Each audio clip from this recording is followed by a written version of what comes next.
मणिपुर के तंपाक के डिस्ट्रिक्ट सिंह मतम कक्तना कर्फ्यू थमजिनखिबना ख्वारमन इमा कैथल यावना दुकान सिंह थोंगलोनके पामदबा थौदोक सिंह थोक्तनबा सेक्यूरिटीना अकनबे चेकसिंग थौरांग सिंह लौखतके लंबीदा गाड़ी चटपगे चांग यामना हंथके हिरमसिगे मतंगदा इलिट टीवी की रिपोर्टर बिस्वजित ओइनाम अमदे लांगंबा अयकपमदगे पाउदम दौमिनसे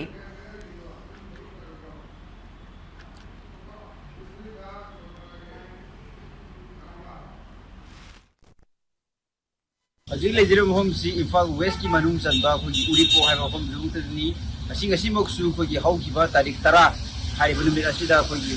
sagat lenga ki mage de la khoi ba khoi ka kin mara mora kan da asing moksu khoi ki tandi da kari tin ta da ki tan ki ma di ham da ki ma di mau sai ki cha ki ma di akai ba ka ki mara di khoi ka kel sing hanga da ba dukan sing khoi pot yon ba tanai fa da ba pot yon ba dukan sing amata hanga da ba mara mora kan da khoi paga sing da awa ba ma ba ma yong ne du ba pu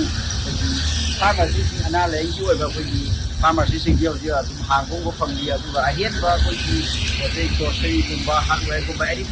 ai atai dukan na diam ta hang ko lai ke atu ga mana machine yon ba ke ken ga bi sing du ke ken sing ko loan ba na mara mora kan da ke ken pham ba sing ju am ta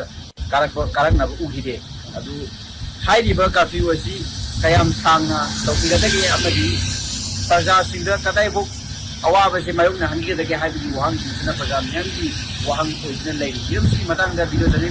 langam ko le na pawgan dari ba video si painam di TV news